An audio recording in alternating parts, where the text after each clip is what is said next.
So I already told you, that story of me selling at the underground, went through that whole thing. I'll tell you another story of me. I don't really do that much speaking, but there's one week where I spoke like 3 times in this week, like it was actually in Baltimore, in London, and then in San Diego. So I was like all over the place. And I was selling, I was putting together a platinum program. Actually, we have one, but I had this lower level of the platinum program that I was selling. And the cost was, I was selling for $3,000 in Baltimore and then in London. And it sold okay. I didn't do great. And like I said, I'm not great at selling from the stage. But then I got to San Diego. I was hanging out in the bar with some buddies, and we're drinking some beers. And one guy's like, dude, what are you selling? I'm like, well, I'm doing this platinum, this step down from platinum. I'm doing this, and this. And I'm selling it for $3,000. They're like, $3,000? That is worth so much more than $3,000. Look at all the effort you're putting. You got to sell for like $4,500. And I'm like, okay. And, I wasn't selling good for $3,000. I didn't have anything to lose. The program was already filled up from my list. So this is just gravy. It's like, okay. So, the next morning I edited my PowerPoint.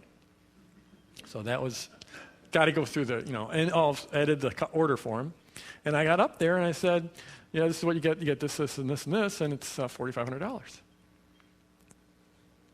I sold twice as much. I'm talking about twice as many people on a percentage basis of the room. I sold twice as many people at $4,500 and $3,000. It's just I said a different number. That's all it is, saying a different number. And at that point, I was far enough in my marketing career where I understood that. It's just about the number you say. And when you get in front of a client, it's going to be just like that.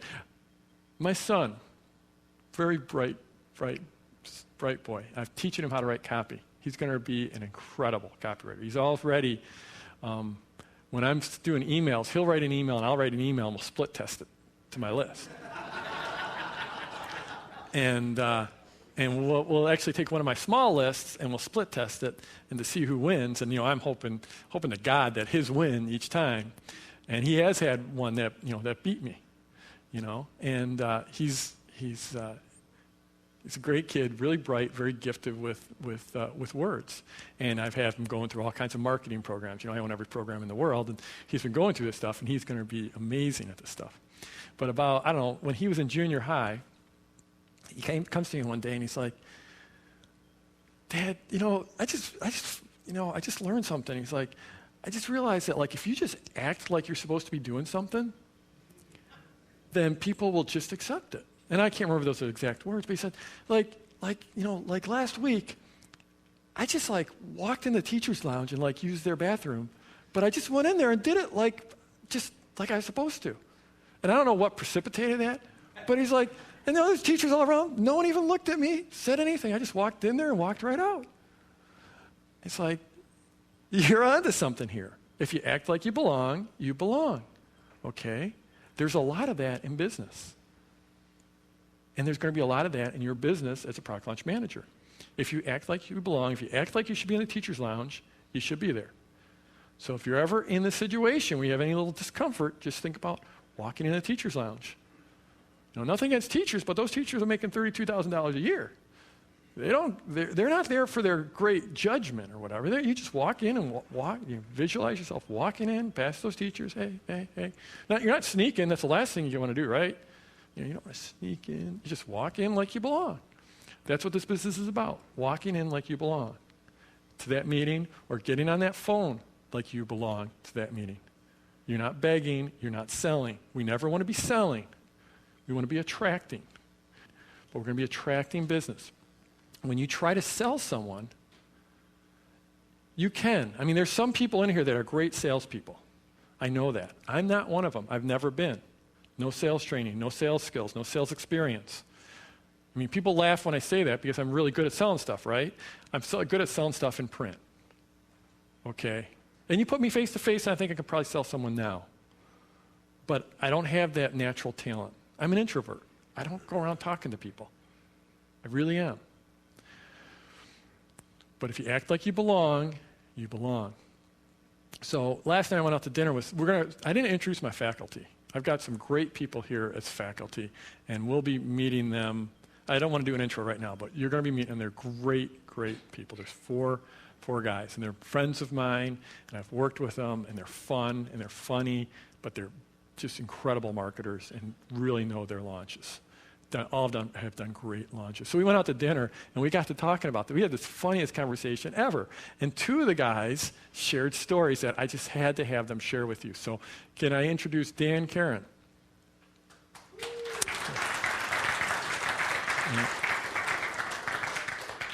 And I just sprung this on Dan. He didn't know this was going to happen until 5 minutes ago.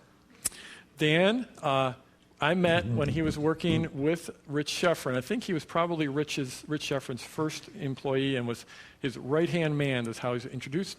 And basically, Dan and I mean, Rich was very involved in his marketing, very involved in his business, but, to a large degree, Dan and I created his launch of his first really big $3.5 million launch.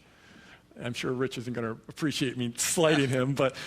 it's a team effort. Yeah, it's a team effort. And Rich is great marketer and very, very involved. Very, very involved. And but Dan and I worked very closely together, and that's how I got to know Dan, and we've worked on a lot of stuff since then. But Dan was telling me this story that has nothing to do with marketing, about being in the right headspace. And so... I went to Northeastern in Boston. University. Yeah, and I went for marketing and entrepreneurship. And I was always into marketing and entrepreneurship. That was my thing. I was like, I'm going to be rich someday, So in my entrepreneurship class, I did really well. I got all A's. And Friday, there's a Friday 8 a.m. final. And I'm like, I can't. I'm not going to that. There's no way. I don't want to get out of bed at 8 a.m. on a Friday and take a final. I just didn't want to do it. I said... I worked so hard all year. So I walked in, I march in, I'm like, I walk into my professor's office, and I said, I'm not taking the final Friday. And he looks at me, he's like, what do you mean you're not taking? I said, I'm not going to take the final. I said, I've done good all year, And he said, okay, just don't tell anyone. And I just walked out, and I said, this works. It's crazy.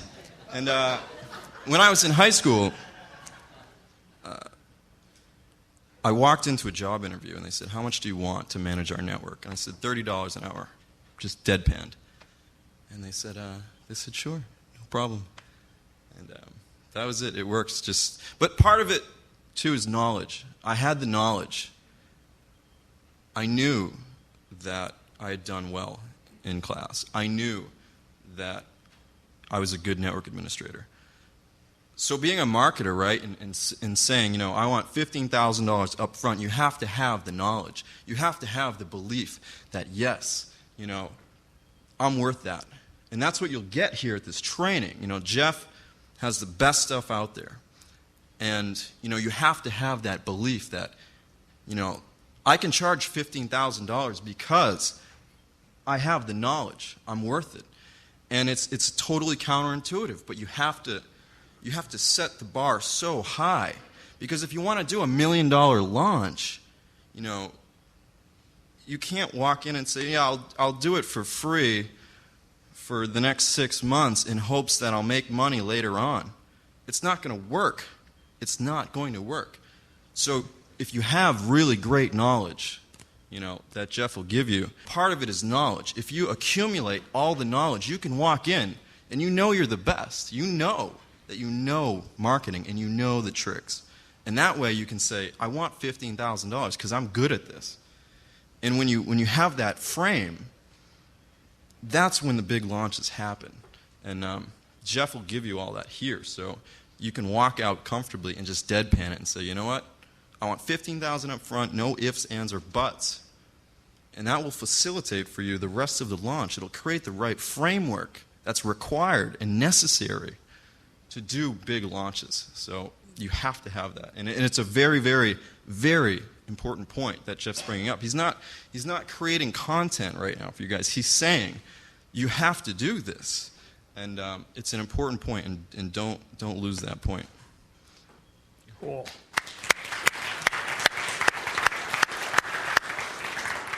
Okay, I got one more. I didn't even warn Ray Edwards. Ray Edwards is really the only person I've ever trusted to write copy for me. So he's a copywriter. He does product launches. He does a lot more than copywriting. He does all kinds of stuff. But I knew him first as a copywriter, so I think of him as a copywriter. And like I said, I mean, that's a big thing for me to say. He's the only person who's ever written copy for me. What story am I telling? I figured you got lots of them. The one you told about just asking. So I'm in there, I'm getting 15%, 25%, 50%, whatever the percentages of the launch. I typically define it as 1 month. Ray defines it as 1 year. It's like, I'm sitting there at dinner saying, how, you define it as a year. How do you do that? And he said, well, I still don't remember the specific story that I told last night, but this topic that we're on, I promise you that the trick to making this work, if you're sitting here thinking, well, I came here, I really hope this is going to work, the techniques work. So it's not a question of that. And you have the knowledge, I mean, between product launch formula and what's in the binder. I've looked through the binder, and I'm sure that I probably know some of the stuff that's on the USB drive. You've got everything you need. And so the thing that will hold anyone in the room back is not whether or not you know what to do. Because even if you don't know anything about, I'm sure there's nobody here who has failed to go through the entire product launch formula course. I'm sure you've all been all the way through all of it, but twice. Let's say you haven't. You could still get a client and just follow the directions and it would work. That's not what stands in your way. It's the ability to ask and to believe. And so what Jeff's talking about is what I get, if I'm just doing a one-time launch, I get $30,000 and I get 10% of the gross, and I get it for a year. And I get it just because I ask for it, and I kind of fell into that because the first time I asked for that, I don't think I told this story last night, but it was because I actually didn't want the client.